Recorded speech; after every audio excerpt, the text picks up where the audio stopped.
السلام علیکم ورحمۃ اللہ وبرکاتہ۔ دوستوں، آج ہم سورہ یاسین کی تفسیر جاننے کی کوشش کریں گے۔ سورہ یاسین قرآن کا دل ہے جو ایمان آخرت اور اللہ کی قدرت کا ایک روح پرور پیغام لے کر آتی ہے۔ اس کی آیات دل کو چھو لینے والی ہیں، جو ہمیں اللہ کی عظمت، رسولوں کی جد و جہد اور قیامت کے دن کی یاد دلاتی ہے۔ سورہ یاسین میں قرآن کی قسم کھائی گئی کہ یہ ایک با اختیار رسول حضرت محمد مصطفیٰ صلی اللہ علیہ وسلم کی رہنمائی کے لیے نازل ہوا۔ اللہ تعالیٰ فرماتا ہے کہ جو لوگ اپنے باپ دادا کی اندھی تقلید میں حق کو نہیں مانتے، ان کے دل سخت ہو چکے ہیں۔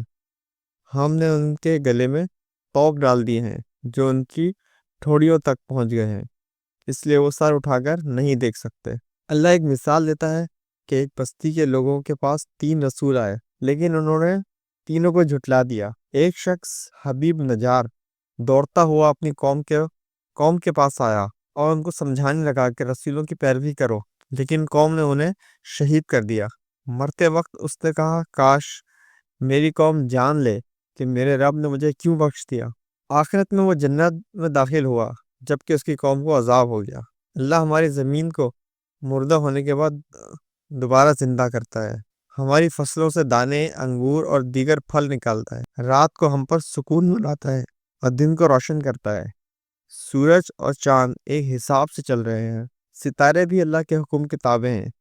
یہ سب اس بات کی نشانی ہے کہ اللہ ہی زندگی اور موت دینے والا ہے۔ قیامت کے دن سور پھونکا جائے گا اور تمام لوگ قبروں سے نکل کر اللہ کے حضور حاضر ہوں گے۔ وہ کہیں گے، ہائے ہماری خرابی، ہمیں ہماری نیند سے کس نے جگایا؟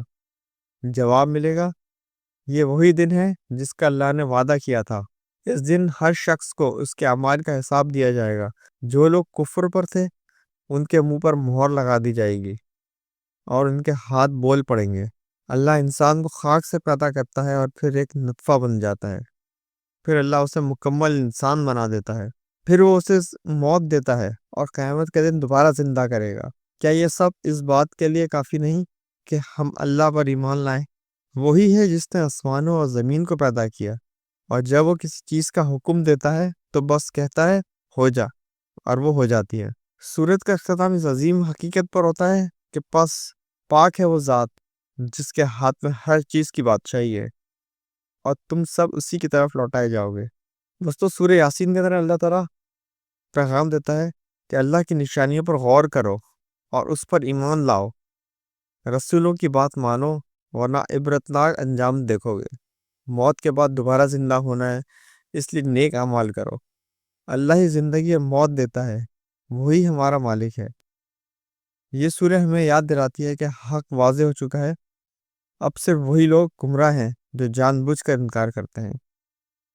اللہ ہمیں سورہ یاسین کی برکتوں سے فائدہ اٹھانے اور اس پر عمل کرنے کی توفیق عطا فرمائے، آمین۔